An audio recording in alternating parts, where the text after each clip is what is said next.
שוב שלום לכולם, אנחנו תכף נתחיל. או מתחבר.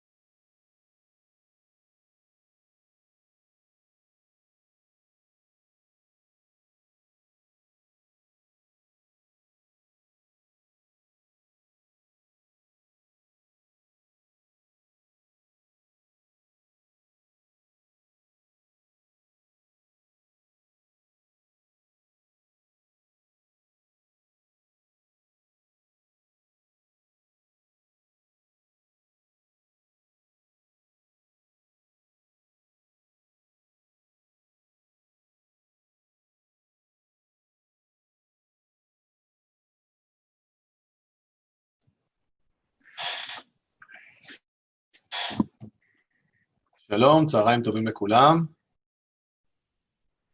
ראשית כל תודה לכם על הזמן שככה אחרי ארוחת צהריים אתם מצטרפים אלינו למפגש. אנחנו נדרשנו על ידי משרד הבריאות לעשות מדידת חום לכל המשתתפים, אז ברשותכם תקריבו את המצח למצלמות כדי שנעשה פה את הבדיקה. כולכם שומעים אותי אגב? אני מקווה שאני נשמע טוב. תשמעו, זו לא סוד, זה ממש לא סוד שאנחנו נמצאים באחת התקופות הכי לא יציבות שהיו לנו, כאלה מסוג התקופות שחוסר הוודאות הוא הכוכב, ואין לנו מושג באמת מה יקרה ומה יהיה בשבוע הקרוב, בשבועיים הקרובים. יותר מכך, אין לנו את ההשפעה כל כך באמת לשנות את מה שהולך לקרות, למרות שאומרים לנו שכן, אם מתנהג כך או אחרת, יכול להיות שאנחנו יכולים רק לשפר את המצב. אבל באמת חוסר הוודאות הוא מצב שהוא לא התמודדנו איתו הרבה במאה האחרונה, לפחות לא כפי שישנו במשבר הנוכחי. מה שעוד יותר מדגיש לכולנו, שעד כמה חשיבות הנתונים ועד כמה הנתונים מאפשרים להתמודד באירועים שבהם ישנו חוסר ודאות. וללא ספק, מה שמקדם יותר ויותר את תחום הדטה, וגורם לארגונים להבין שכדי להתמודד עם המצב, הם צריכים לנתח יותר, לדעת יותר. כששואלים אותי היום, האם יש לי מספיק דטה כדי להביא תובנות, או כדי להגיע לאיזשהם מסקנות, אני תמיד אומר, לא, אין לי מספיק, תביאו עוד, וזה בעצם אחד הדברים שאנחנו מתמודדים איתם בעולם הדאטה כל הזמן. הטכנולוגיה מאפשרת לנו לנתח יותר, ולכן אנחנו רוצים יותר, וזה לא ספק משהו שאנחנו כל הזמן משקיעים בו. למי שלא מכיר, אז אני אציג את עצמי, שמי אסף בר. סליחה, אנחנו פה עם מצגת מתקדמת טכנולוגית. אני אסף בר ואני מנכ"ל ומייסד של חברת אינטרנטים מקבוצת אמן. חברה קיימת כבר 14 שנים, עם למעלה מ-400 עובדים, מספקת שירותים ופתרונות בתחום הדאטה לגופים במגזרים שונים ומגוונים, ביניהם במגזר הביטחוני, במגזר הבריאותי, כמובן תחום ההייטק, ריטייל וכדומה. אנחנו בין החברות המובילות בישראל בתחום הדאטה, וללא ספק לקחנו את התקופה הנוכחית ואת מה שהיא הביאה כדי לייצר מפגשים עם תוכן שיעבירו מסר לאנשים בקהילה, כזה מסר שאיתו הם יוכלו באמת לקחת בעצמם ולעשות דברים באמצעות דאטה, וזה גם המפגש שלנו היום, כאשר אנחנו מתמקדים יותר בעולם ה-AI, ביכולת של לספק AI, לאנשים שלאו דווקא תחום העיסוק שלהם בתחום האנליזה. התמקדנו גם היום בעולם הריטייל, ואנחנו מאוד מאוד שמחים לארח כאן את ניב ואת רוב מחברת פירמיד, שיאפשרו לנו היום לראות כיצד אפשר להוריד את היכולת הזו, את היכולת האנליטית החזקה ואת יכולת החיזוי והניבוי גם לשטח. לפני שנתחיל, ברשותכם, אני רוצה רגע קצת איזושהי תזכורת קצרה על מה שעברנו ומה שאנחנו חווים בחצי שנה האחרונה.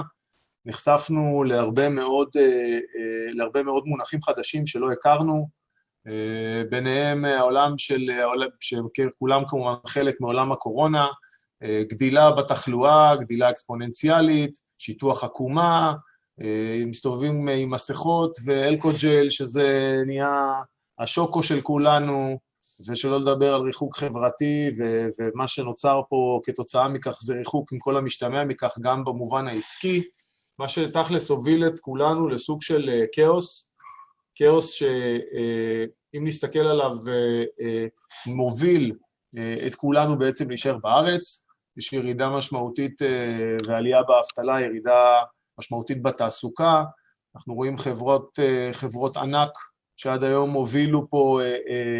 הובילו בתעשייה הישראלית, אנחנו רואים את מצבה של אל על, כולנו נמצאים ומסתכלים על האירוע הזה בטירוף מהצד, ובאמת כל הדברים שקורים סביבנו הם טירוף חושים אחד גדול, שגם משפיע כמובן גם על חיי הצרכנים, וגורם לכולנו בתוך הכאוס הזה להתנהג אחרת.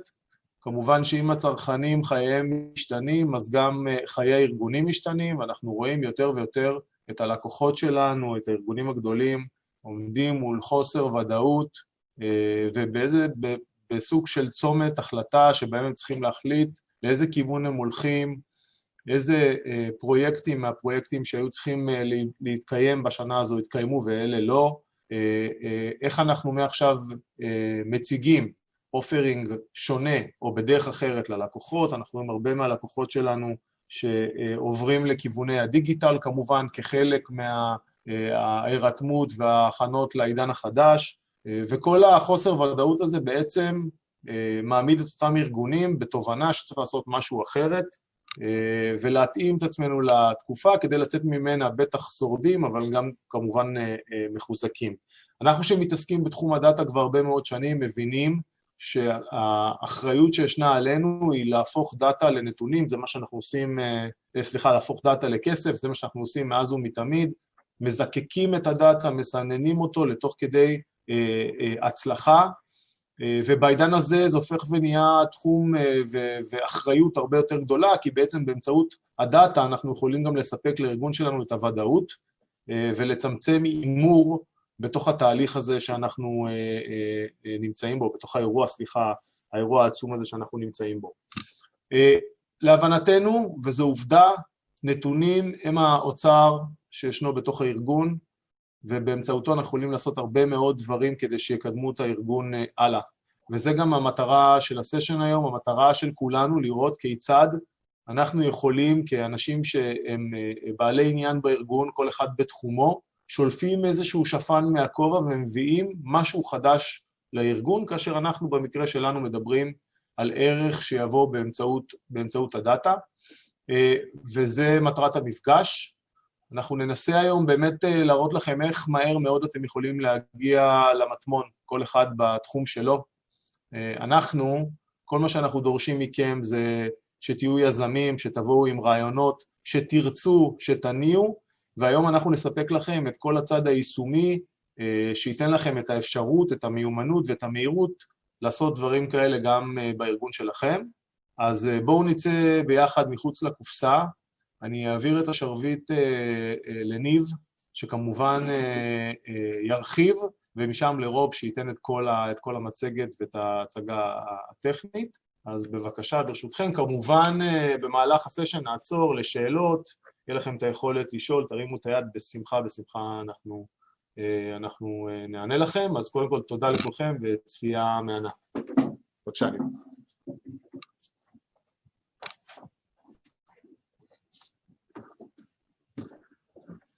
ריחוק, אבל אסף רצה אותי קרוב, אז אני שמרתי על 2 מטר. אחלה. שניונת. אחלה, יופי. טוב, אז שלום לכולם, צהריים טובים, תודה לחברת איטרנטי שמארחת אותנו פה. אני לא אעשה מצגת ארוכה, אני ארצה להעביר את השרביט בעוד 2 דקות לקולגה שלי, שהוא מתמחה בכל הנושא, לרוב, שהוא מתמחה בכל הנושא של AI, Machine Learning, שילוב עם אנליטיקה. אבל בכל זאת, איזו מצגת קצרה עלינו, מי אנחנו, מה אנחנו עושים. אז אני מחברת פירמיד אנליטיקס.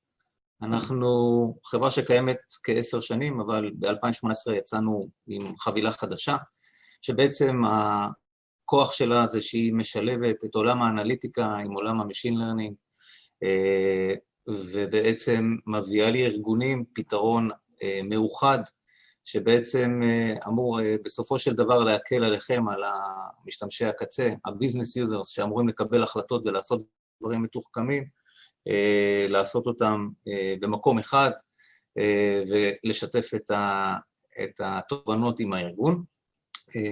ממה שאנחנו ראינו, יש לנו היום מה שנקרא פחות ספורט, אבל אפשר לראות פה את זה, להתייחס לפירמיד כמו מעין לאצטדיון אתלטיקה קלה, שבעצם יש לכם שם את כל שנייה, לא רואים.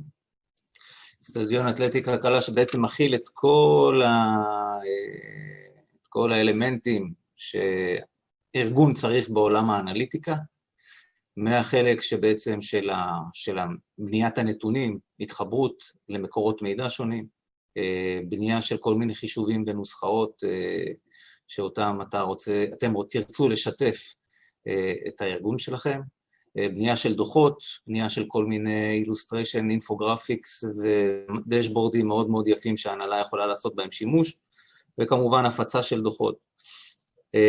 כל הדבר הזה, היום אנחנו יודעים שבארגונים קיים, אבל הרבה פעמים הוא קיים בכל מיני טכנולוגיות או בכלים שונים, ובעצם היופי שבעצם אנחנו רואים, זה שבעצם מצאנו דרך לאחד את הכל לתוך חבילה אחת, שבעצם אתם יכולים להתקין אותה, ומיד להתחיל להשתמש בכל הטכנולוגיות הכי חדישות שקיימות בשוק,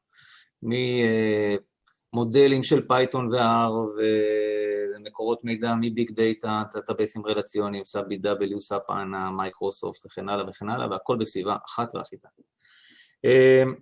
אנחנו חברה בינלאומית, מעל 1,000 לקוחות בעולם, מעל 150 עובדים, מרכז פיתוח נמצא בישראל, אבל בכל זאת את המצגת הזאת יעשה רוב, שהוא נמצא, הוא אחינו מאנגליה, שבעצם הוא יעשה את המצגת עצמה. אנחנו השתדלנו לשלב כל מיני סיפורים שבהם אתם, במקרים שאתם תוכלו לעשות בהם שימוש, רובם סביב הריטל, אבל לפחות סיפור אחד היינו חייבים לשלב עם קורונה, אז רוב,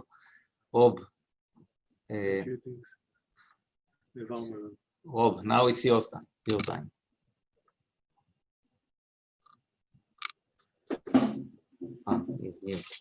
One moment.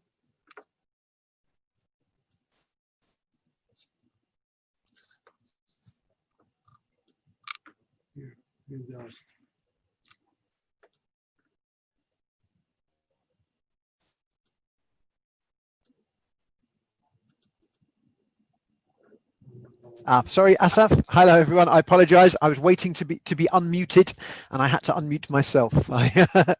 I'm sorry. I was here all along. So, thanks very much, Asaf. I apologize to everyone if I now repeat anything that Asaf or Never said, because unfortunately my Hebrew isn't too good, so I'm not entirely sure what was just said. But I guess I've been introduced, and what we're going to talk about today is some common techniques within machine learning that really you can apply to any data scenarios that you have.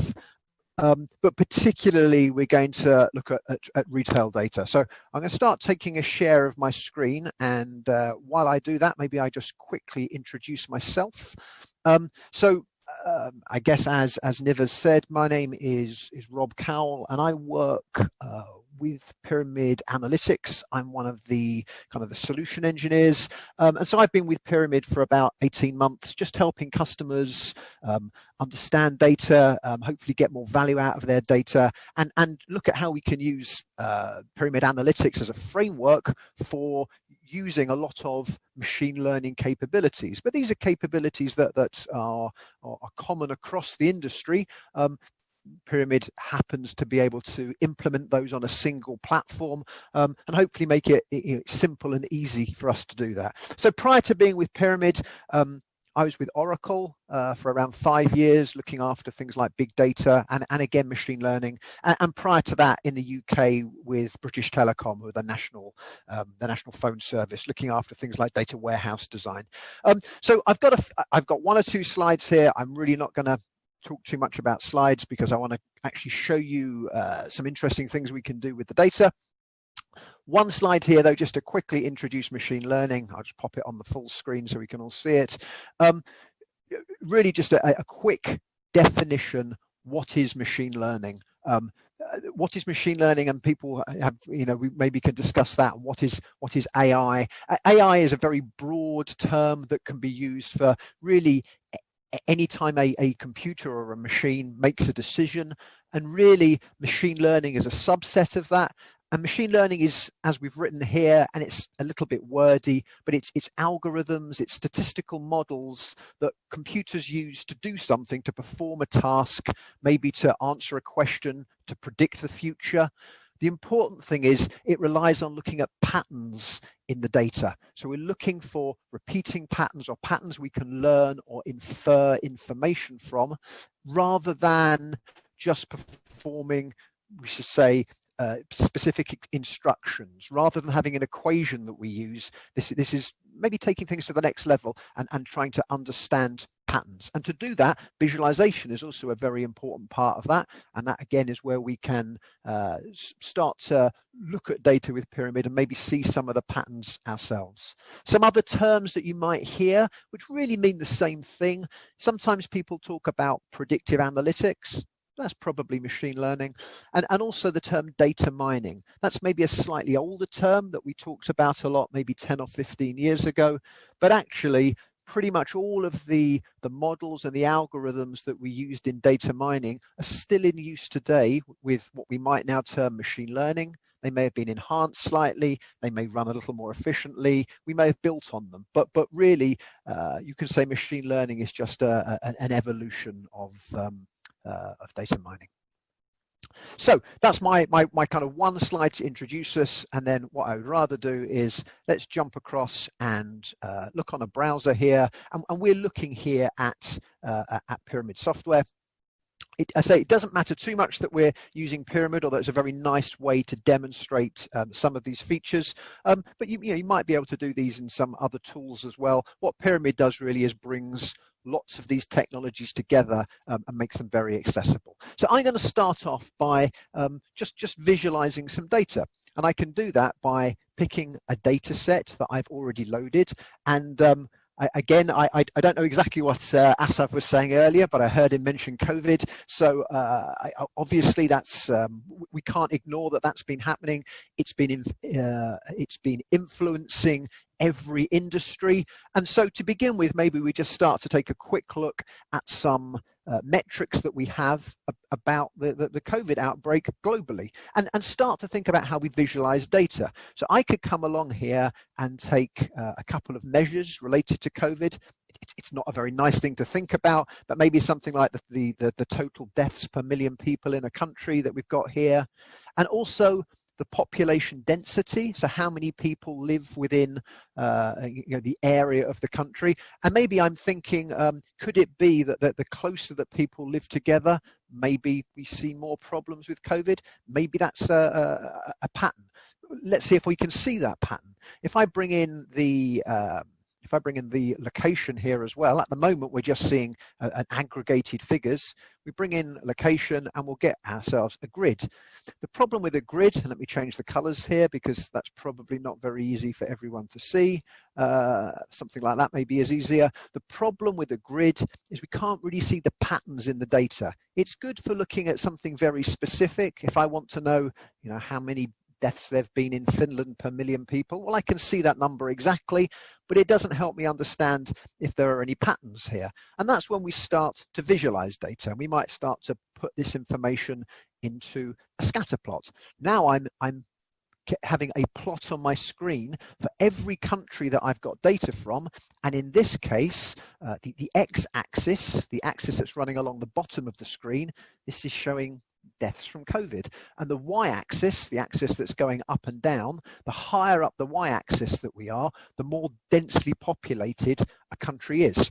So now we can start to see, is there a pattern here? Actually, it's quite hard to see a pattern here. Really, most of the data is in a straight line at the bottom of the screen, and it doesn't really suggest that we can relate these two values together.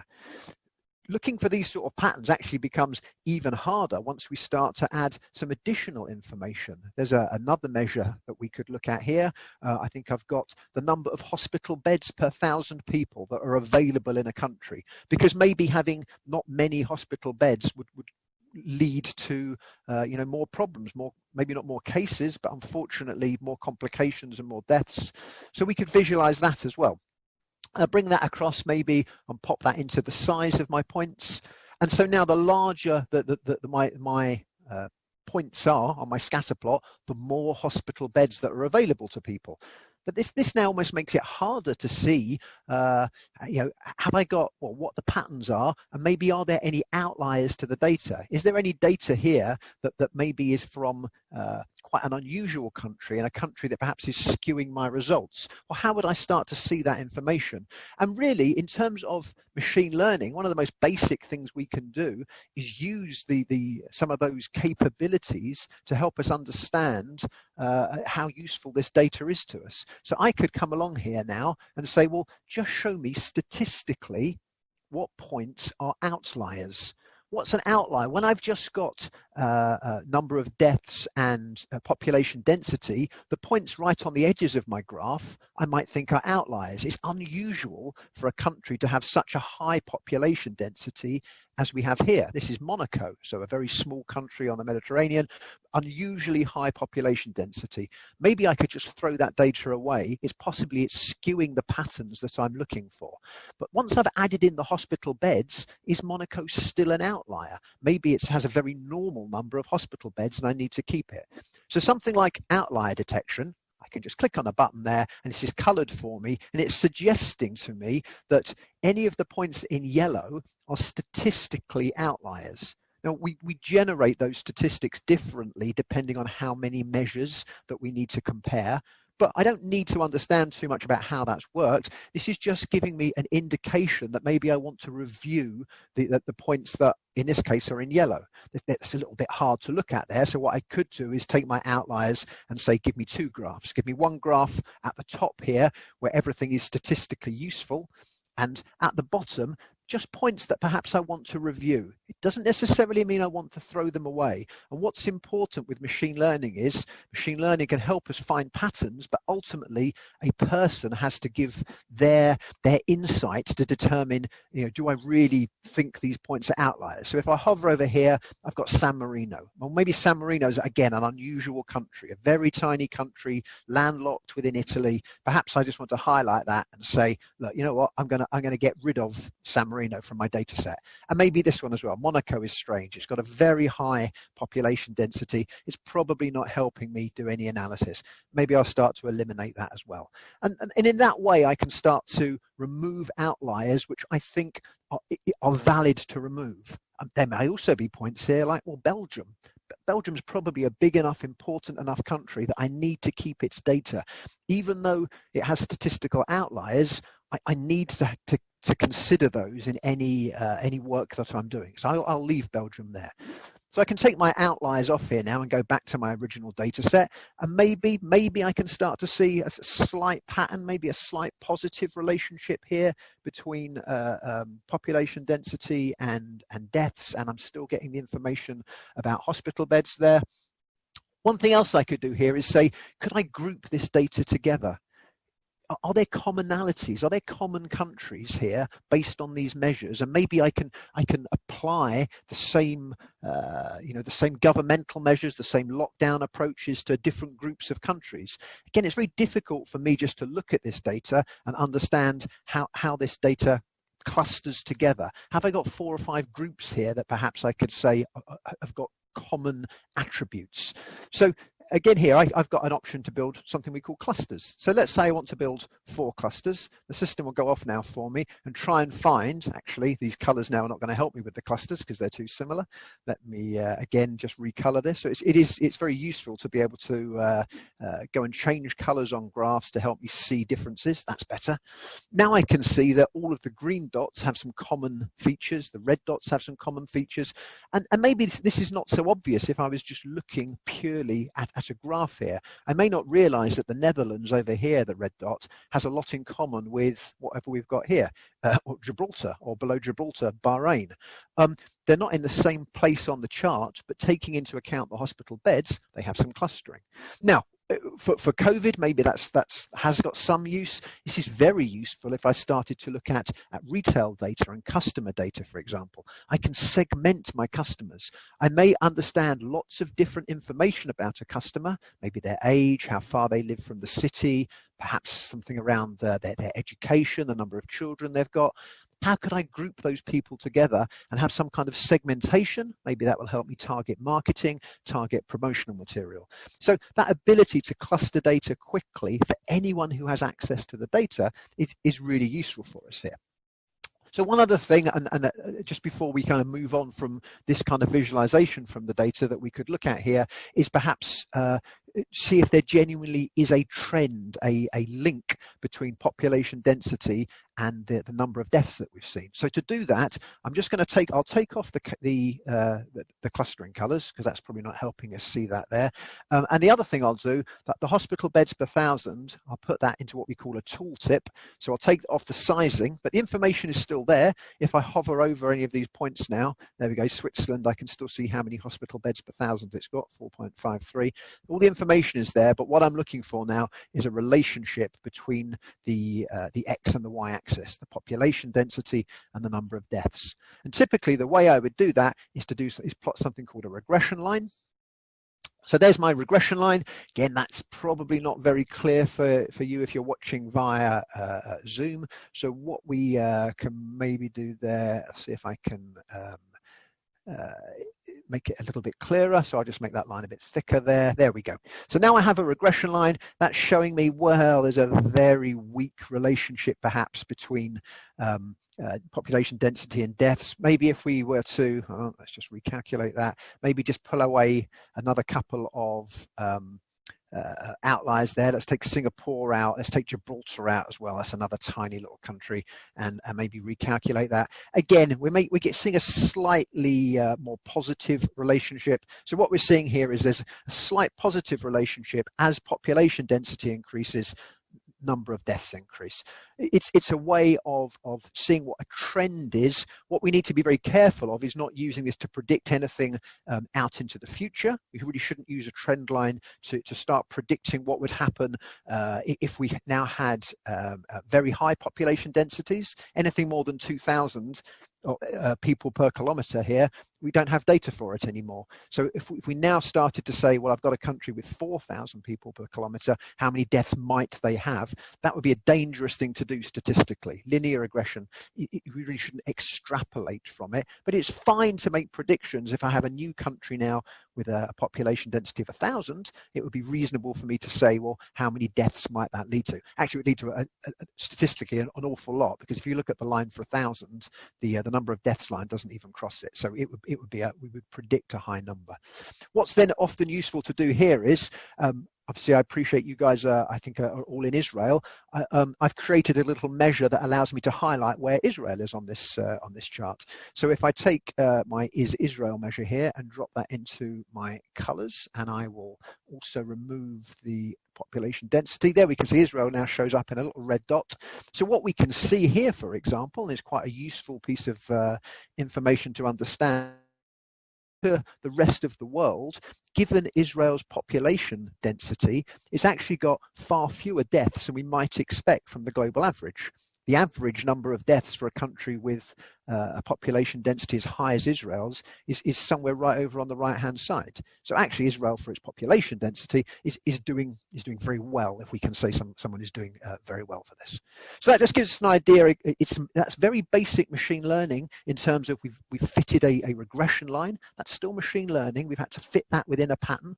We've looked at scatter plots. We've understood about clustering. We've understood about outliers. So those are all things that really people who have an understanding of the data should be able to manipulate, should be able to use when they're trying to understand patterns in their data. So the next thing that we might then do, if we've got a tool that allows us to visualize and drill down into data, is maybe go and look at a little bit more detail. I might come along here with any of these data points, and I could build something now into my chart which allowed me to drill down into more detail. In fact, I could do that right now. I could do something called, within Pyramid, called building an action. And if I create an action here, try to create two, I'm going to create an action, and I'm going to say, if I click on any of these data points, take the data point information and jump to another report and show me the report just for that information. So fortunately, I've created another report, which is a timeline. It shows me COVID cases over time. And so if we create that now, I think that should do the trick.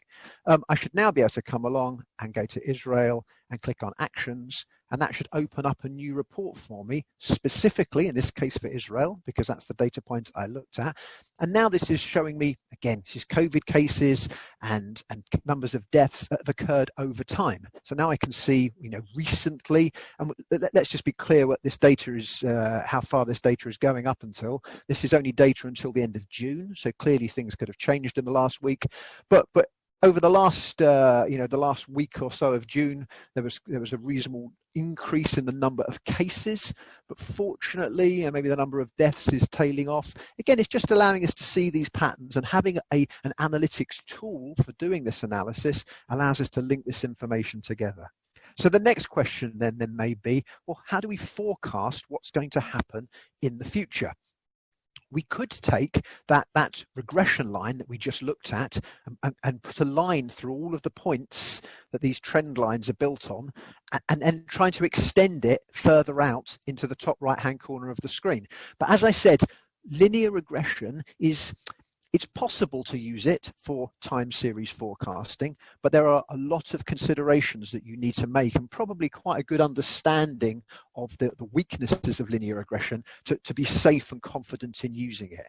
But fortunately, there are specific time series forecasting approaches that we can use that will be less problematic and probably give us a better result.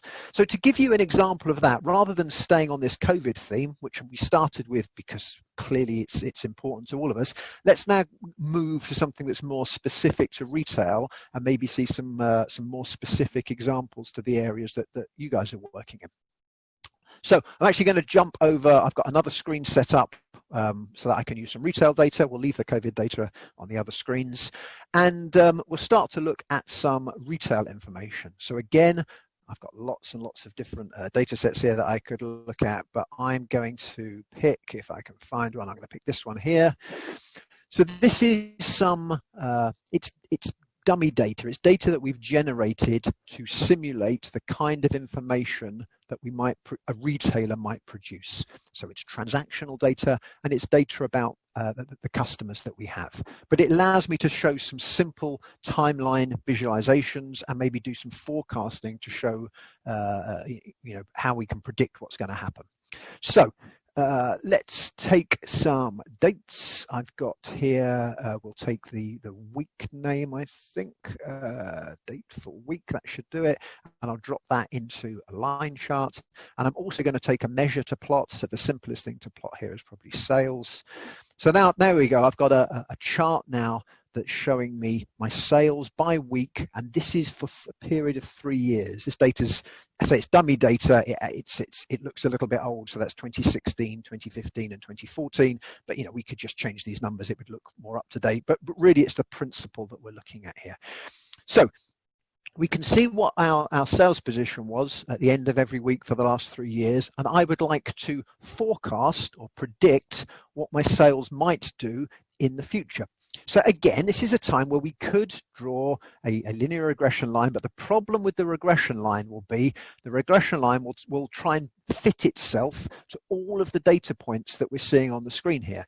And that means what happened 3 years ago is kind of as important to a regression line as what's happening today.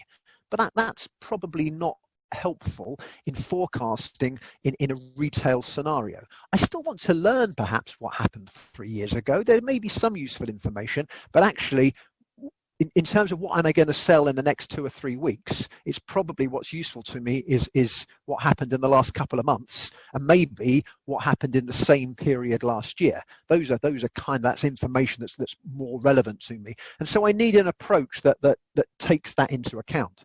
So generally, time series forecasting looks at more recent data and can also look at patterns in the data.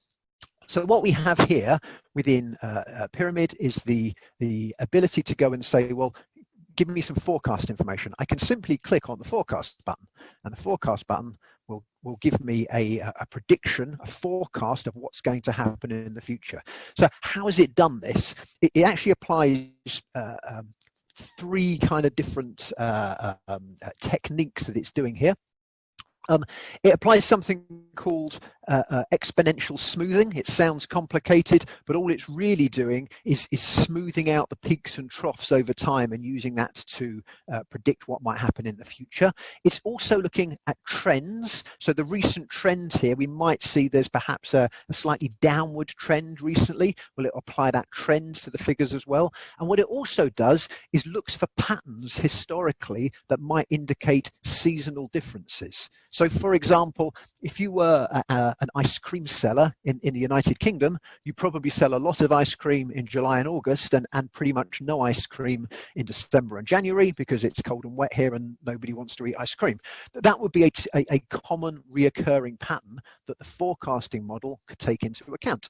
And so that kind of approach is what we use here.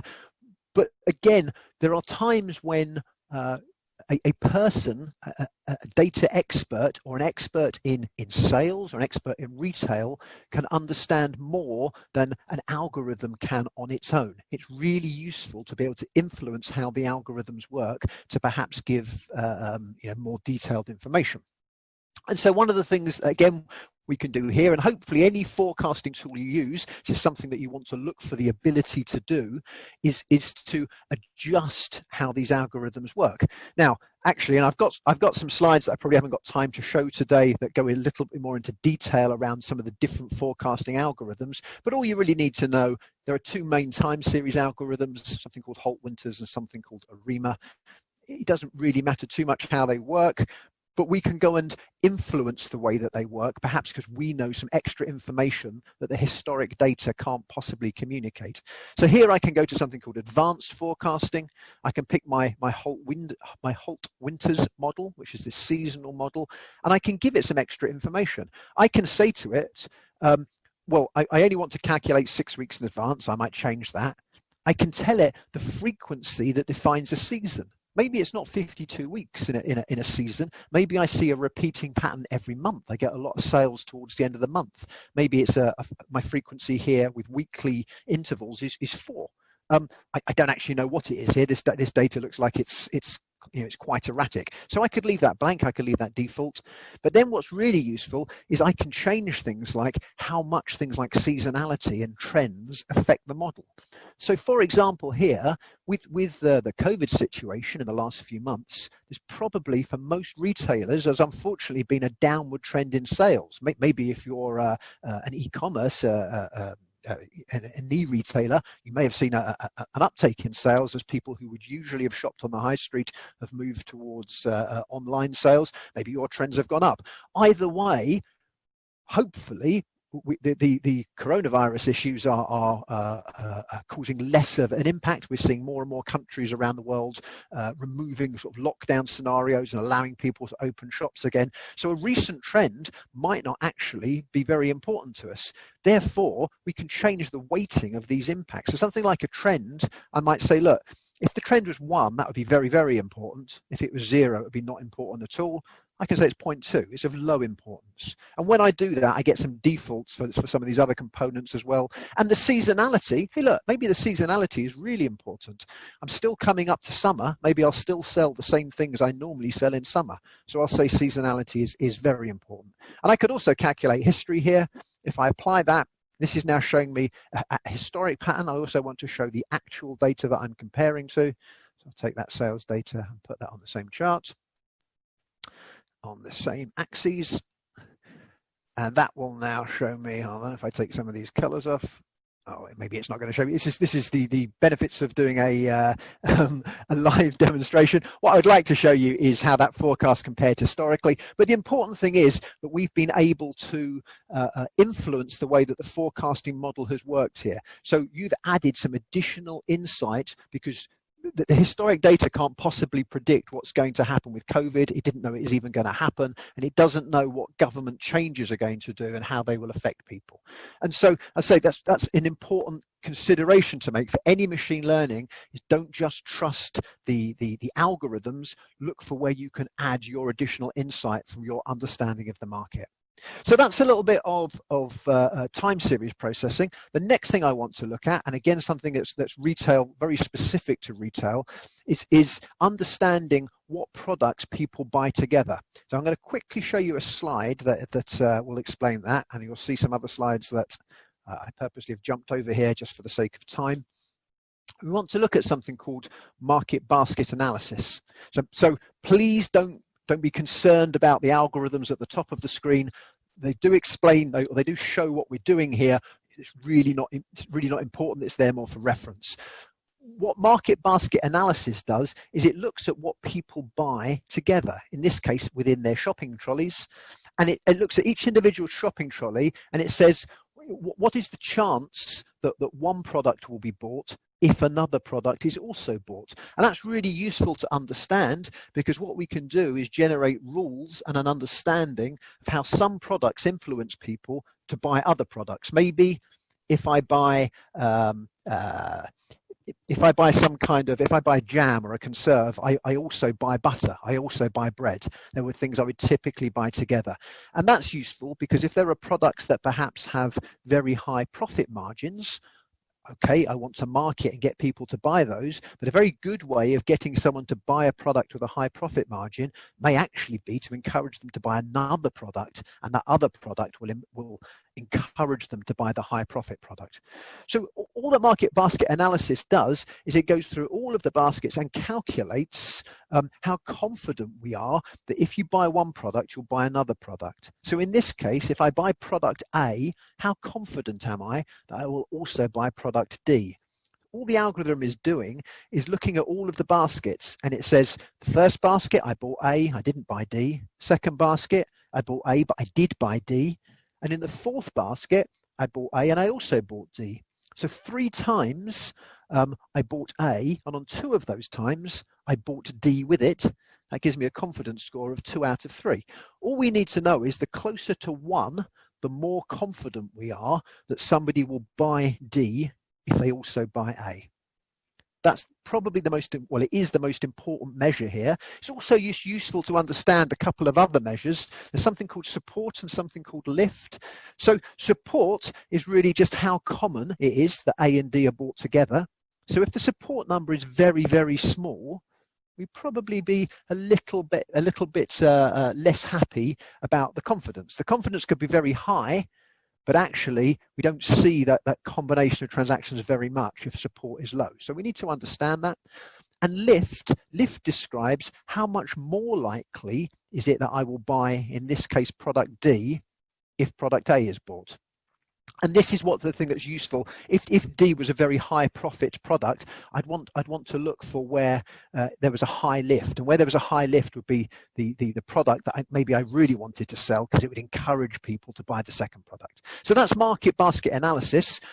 There's just a couple of little concepts just to understand there to help interpret the data. But what's important here is, well, how do I do that? I've got some transactional data. How do I build my analysis? And I'll quickly show you that. In fact, I might just jump over, or at least I'll show you how to set it up, but maybe I won't run it because it will take a few minutes, and I probably haven't got a few minutes today. So Pyramid would allow us to ingest some data here and to build a market basket. And we do that by building a data pipeline. And we take some data here. I've got some data in Excel files, but this could be data that's coming from a database. So we can pull some data here, and I'm going to bring it onto the system. Once that data is onto the system, I can preview the data, and with any machine learning, just checking what data is available to me is really useful. Sometimes I can spot data quality problems, but I just get an understanding of what data is there. In this case, I've got invoice numbers, and for each invoice, or there's one row, in fact, for every object, every item bought, and I can tell for these first 1, 2, 3, 4, 5 rows, they all have the same invoice number. So these 5 objects were bought together. So in the example, the slide we just looked at, my shopping trolley would have 5 objects here. And you can see then sometimes I'm buying 5 or 10 or 20 objects together. Actually, to calculate this can be quite computationally intensive, but that's why we're getting a server-based analytic tool to calculate this for us. That's the data ingested. Now I want to create the market basket. Now Pyramid has a lot of machine learning components built into it. If I have time in 2 or 3 minutes, I'll just show you one of those.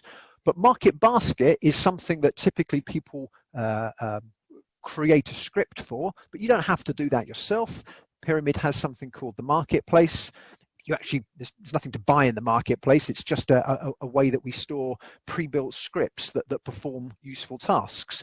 And so one of these tasks here should be a basket analysis. And in fact, Pyramid supports building algorithms in 2 different statistical modeling languages, Python and R. Python's not purely statistical modeling, but we can model statistics with it. So I'm going to implement a Python script that does that here. So I just have to click download. Now, it doesn't matter whether I understand Python or not. It's showing me the code, and maybe if I do understand it, I might want to change it, but it's not important. What's important to me is I look at the input that is required. This script would like me to give it a product name and a transaction identifier for where that product exists. So for my data, the product name, well, it could be the description or the code, the stock code to describe the product. And my transaction identifier for my data here is my invoice number. Each individual row, remember, had an invoice number and a stock code and a description. So that's the data I want to pass into this algorithm. So normally here, if I had a little bit more time, I'd click on my pyramid icon up here and I'd let the data flow through. But I've got a sort of 50 or 60,000 rows there, and I know that takes 2 or 3 minutes to run on the little demo server that I've got here. Again, I haven't got a big industrial server to run this on. So rather than leave that run, I ran one before we started the call, but what I can show you then is quickly how we might look at some of the data there. So this is the data, the output that we produced from the market basket analysis. And what we've got is we have what we call left-hand side and right-hand side descriptions. So if you recall from the slide, the object A was on the left-hand side. So we said if we bought A, how likely was it we bought D? And D was on the right-hand side. So now I can start to put some data into a grid and get an understanding of that information. As I said, there's a lot of information here. There's about 50,000 transactions, and of course that gives hundreds and hundreds of combinations of products that we could buy. So I'm just going to click a little box up here which turns off what we call auto run. So as I start to build my report, it's not trying to run it as I'm building it, just because there's a lot of information to put on the screen otherwise. So what I'm going to take here is my left-hand side description, possibly that object A that we looked at, and we'll drop that into rows. And I'll take the right-hand side description as well, the thing that I think I can encourage people to buy if they buy the left-hand side. And I'm also going to take from my market basket analysis, I'm going to look at the confidence, the chances of them buying the right-hand side object, and let's look at the lift as well. So the increased probability that they will buy that product. That's a useful thing to look at. As I said, there would be hundreds and hundreds of combinations here, and really too much to look through. So what I want to do is highlight the most likely products that are being bought here, for example. So what I can do here is I can jump to an option I've got called N of N. And N of N will allow me to say, okay, show me the top by default, show me the top 5 left-hand side options, and show me the top 5 when I measure them by, well, actually, the data that I've got here just has quantity and unit price for each of the items. I actually wanted to combine those two things together into a value. So I created another calculation here, which is the quantity multiplied by the unit price. So let's just, we'll sort that there. So what I'm going to take here is the top 5 most valuable items that I sell in terms of their total sales. And for each of those items, I want us to see what other items that encourages to buy. And so we'll have 5 items that I'm encouraged to buy if I buy anything on the left-hand side. If I buy A, what are the Ds? And let's order those by, we could order those by, we've already got confidence and lift. Let's order those by support, the things that are most likely to occur. So we'll apply that there, and now I'm going to run that information. And there you go, very quickly, because we just sort of cut down the amount of data we show, we get that. Just quickly again, let's change the color, maybe make it easier to see. You'll notice here, data quality issues again. Some of these items here clearly are problems on the invoices. Either they're blank or we've got question marks. That's a really common problem, anything in machine learning. And so what we can do as a user, I mean, what I would like to do is go back to the source and get those people to clean their data, but that's not always an option. So what I can do here is I've got the option to build myself, didn't want to do that. I've got the option to build myself lists. So I can build a list which says don't show particular values because I know it's bad data. So I've already done that. I've created myself a list there. I'll apply that. And now I've got some more sensible data. I probably still need to remove that, the faulty invoice. That's not very helpful. So what can I see here now? I can see that if I buy a white hanging high-art tea light holder, sounds lovely, I'm also very likely, I'm very confident that I'll also buy, well, okay, blank, that's not useful, but I'm very confident I'll also buy a jumbo bag red retro spot, whatever that is. Also, it's got quite a high lift. This 164 looks like a data quality problem, but lift up at 9 and 10 is pretty high. So there's a very good chance that I increase the sales of this particular product if I can persuade people to buy the white hanging heart tea light. So there's all sorts of additional reporting and visualizations we could now do with this data, but hopefully that gives you an idea of the kind of use it has and what I can get out of that. So I think we're very tight for time now. I'm just going to, if I just take 2 minutes to quickly show you just one more idea.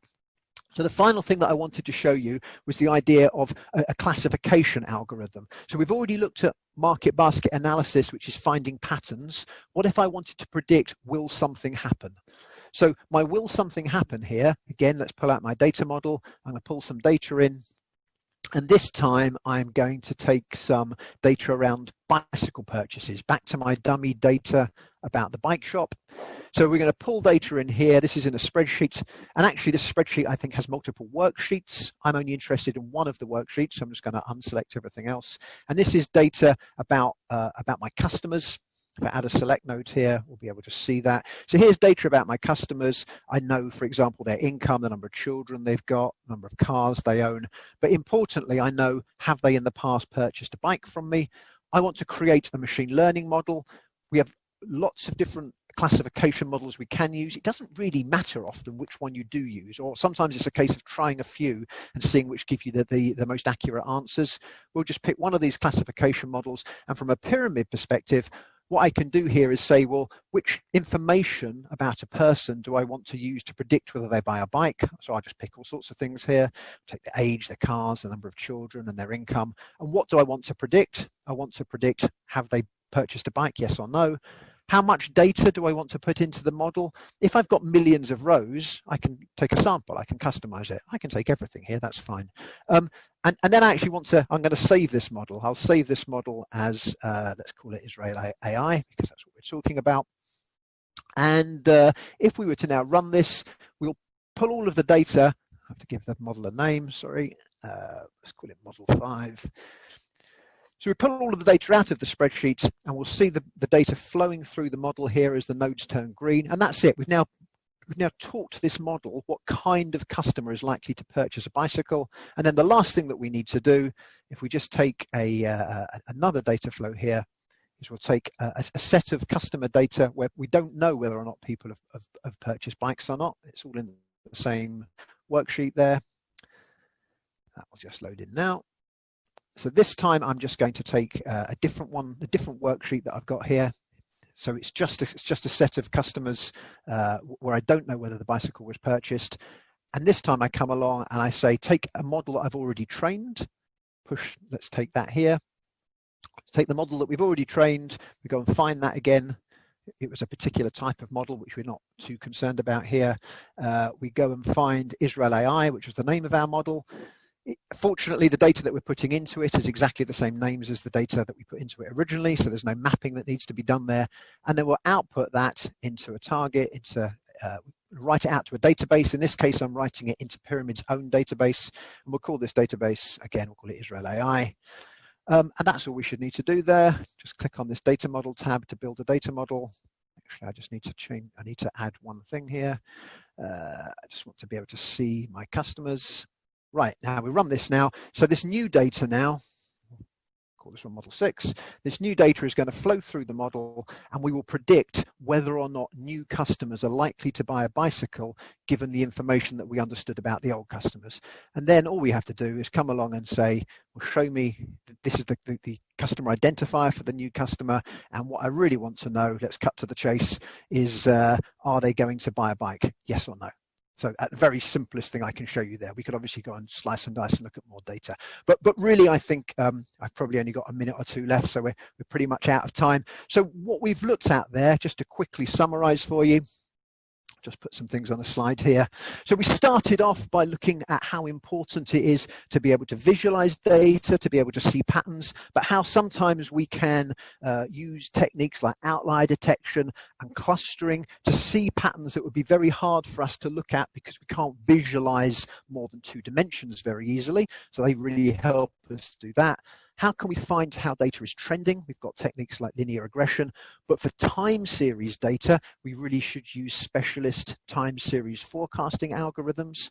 And then moving on to maybe some of the more retail specific examples, we looked at market basket analysis. How do I understand what products I'm more likely to sell given another set of products?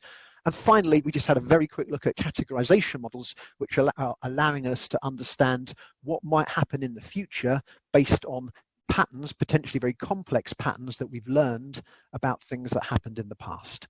So that was a bit of a whistle-stop tour of quite a lot of different features, but I hope people found that useful, and I hope you can see some use cases where you can apply that to your own data. So thank you very much from me. I don't know if Niv or Asaf. We are. Rob, thank you very much. First of all, we are very proud to host you today. It was wonderful. It was amazing presentation. And I want to ask if someone has some question, you can raise your hand up, and I'm sure Rob will happy to answer. Absolutely, yes. I'm the mute. Yeah, but חברים, אם מישהו רוצה להרים את היד ולשאול שאלה, זה הזמן, בבקשה, ואם לא, אנחנו רוצים בהזדמנות הזו קודם כל להודות לכולכם שלקחתם חלק במפגש הזה. אנחנו רצינו לתת לכם פה טעימה קלה מהיכולת ומהאפשרות של כל אחד ואחד מכם לבצע בארגונים שלו פעילויות של אנליזה מהירה, פורקסטינג, פרדיקטיב, וכמובן יכולות נוספות. אנחנו נשמח להזמין אתכם, כמובן במייל שישלח לכולכם גם בתום המפגש, להדגמה כזו חיה אצלכם בתוך הארגון עם הנתונים שלכם, וכמובן נשמח לעמוד לרשותכם בכל שאלה. כולכם יכולים להוריד פירמיד היום ישירות מהאתר, ולנסות לעשות את מה שעשה פה רוב, או כמובן להיעזר בנו. אז תודה רבה לכולם. Thank you very much, Rob, for your time. And I hope if you can join to us on future. Yes, thank you. It was a privilege. Thank you. Thank you very much. Bye-bye.